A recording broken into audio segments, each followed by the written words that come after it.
तूफानी बारिश ने ग्वादर में तबाही मचा दी। शहर के बेशतर इलाके डूब गए। पानी घरों और दुकानों में दाखिल। निज़ाम जिंदगी बुरी तरह मुतासिर। बारिश के बायस इमदादी कार्रवाइयों में दुश्वारी का सामना। मुसलसल बारिश से नदी नालों में तुग़यानी। शहर में हंगामी सूरत हाल पैदा। मजीद बादल बरसने की पेशगोई। बिलावल भुट्टो का ग्वादर में बारिश से पैदा संगीन सूरत हाल पर तशवीश का इजहार। पीपल्स पार्टी के जियालों को मुसीबत में फंसे ग्वादर के शहरियों की मदद की हिदायत।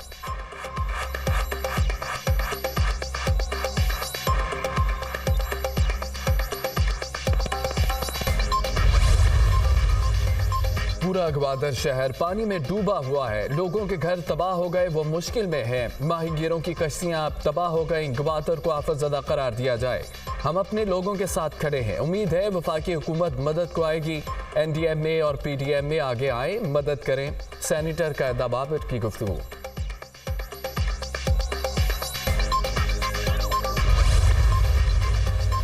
बानी PTI के इल्जामात झूठ और मनगढ़ंत हैं। हम पाकिस्तान में सच के साथ खड़े हैं। पाकिस्तान के मुस्तकबिल का फैसला पाकिस्तानी अवाम ने करना है। चाहते हैं पाकिस्तानी अवाम अपने मुल्क और हुकूमत का फैसला कर सके। सिर्फ इतना कर सकता हूँ, यहाँ खड़े होकर सच बोलूँ। पाकिस्तान समेत दुनिया भर में आज़ादी राय और आज़ादी सहाफ़त देखना चाहते हैं। तर्जमान अमरीकी महकमा खारजा मैथ्यू मिलर की प्रेस ब्रीफिंग।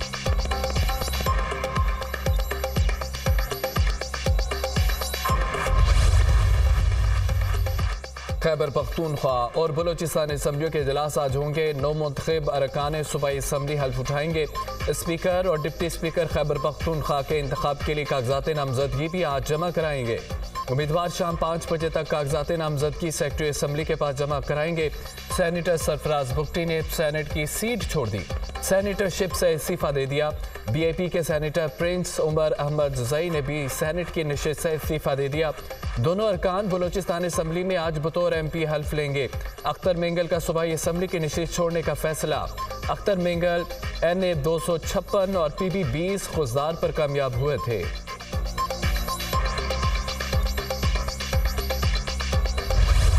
मैं तो बड़ा लुक फॉरवर्ड कर रहा हूँ कि अलवी साहब अब अगले हफ्ते के बाद वो हमारे डांस संभाल सकेंगे।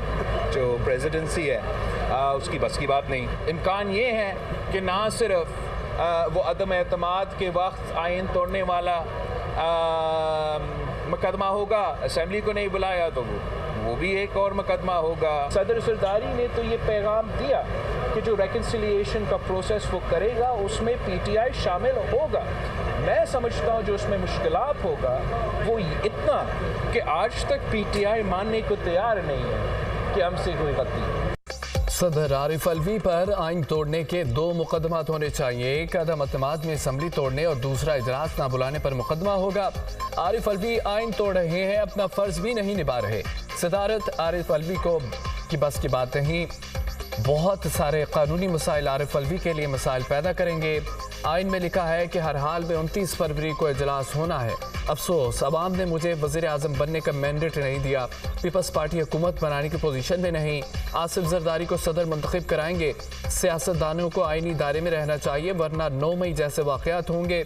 सुन्नी इत्तेहाद कौंसिल ने वोट के लिए राब्ता नहीं किया। जब उन्होंने वोट ही नहीं मांगा तो एतराज़ क्यों? Chairman People's Party Bilawal Bhutto की मीडिया से गुफ्तगू।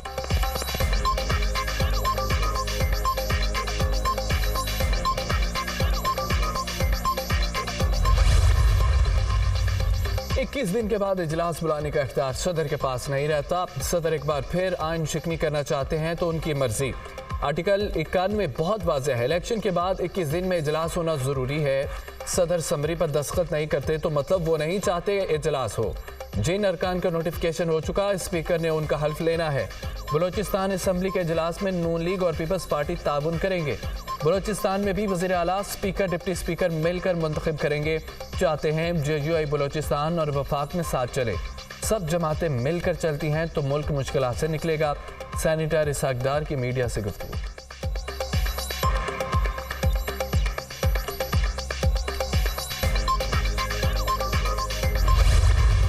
अगर PTI जीती है तो फिर हुकूमत दे उनको ना। उसूली फैसला हमारा यही है कि हम इसमें किसी किस्म के वोट में हिस्सा ना बने। चारों सूबों का ज़रा उनको एतमाद में लेने के बाद फिर जो जनरल कौंसिल मरकज़ी है हमारी, उसका इजलास होगा और उसमें इस मौजू पर बात होगी तो फिर जनरल कौंसिल सबसे बड़ा इख्तियार इदारा है, वो जो फैसला करेगा। इलेक्शन कैंपेन में ही पब्लिक को पता चल जाता है कि इस हल्के में किन किन का आपस में मुकाबला है, कौन जीत रहा है, कौन हार रहा है। घरों में सोए हुए इलेक्शन से दस्तबरदार शुदा लोग वो कामयाब हो गए। मुल्क नहीं चलेगा इनसे। हमने तो हमेशा इस मुल्क की बका और सलामती और उसके इस्तेहकाम की जंग लड़ी है। पहले से इतलाती जमीयत के हुजूम को कम किया जाएगा। पीटीआई को मैंडेट मिला है तो उनको हुकूमत बनाने दें। मौलाना फजल रहमान का सदारती इंतखाब के बाइकआउट का ऐलान। खैबर पख्तूनख्वा असम्बली में बैठेंगे, सदारती इंतखाब में हिस्सा नहीं लेंगे। वजारत की कुर्सी पर बिराजमान होने की बजाय हक के रास्ते पर चलेंगे। आइंदा की हिकमत अमली का फैसला मजलिस शुरा में किया जाएगा। इलेक्शन मुहिम के दौरान ही पता चल जाता है कौन जीत रहा है, कौन हार रहा है। घरों में सोए और इलेक्शन से दस्तबरदार लोग जीत गए। इन लोगों से मुल्क चलने वाला नहीं। चाहते हैं मुल्क में तमाम मामलात बेहतर तरीके से चलें। JUI सरबराह मौलाना फजल रहमान की न्यूज़ कॉन्फ्रेंस।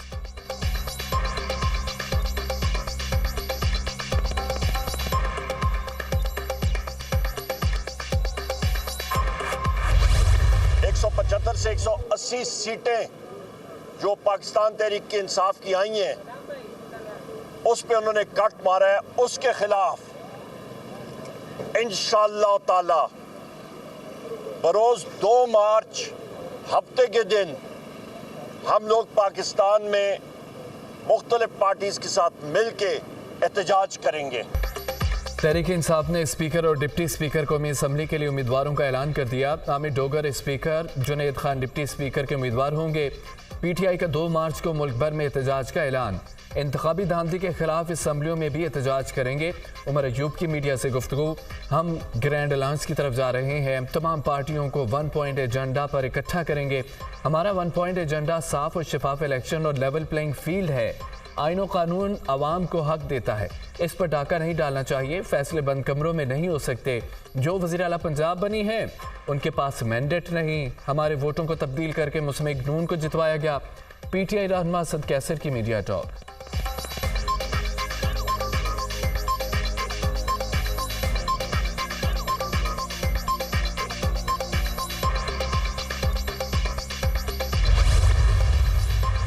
और सुन्नी इत्तेहाद कौंसिल की मखसूस नशिस्तों का फैसला न हो सका। इलेक्शन कमीशन की सुन्नी इत्तेहाद कौंसिल के वकला को दरख्वास्त की कापियाँ देने की हिदायत। मखसूस नशिस्तों से मुतालिक आइन और कानून की तशरीह होना बाकी है। इलेक्शन कमीशन ने मखसूस नशिस्तों से मुतालिक सुन्नी इत्तेहाद कौंसिल की समाअत का हुक्मनामा जारी कर दिया। MKM पीपल्स पार्टी और नून लीग की दरख्वास्तों को यकजा कर दिया गया। हम अपनी मखसूस नशिस्तों के लिए आए हैं। अगर दीगर सियासी जमातें नशिस्तें लेना चाहती है तो ओपन कहें कि हम लेना चाहते हैं। MKM, नून लीग और PP बतौर जमात आकर क्लेम करें।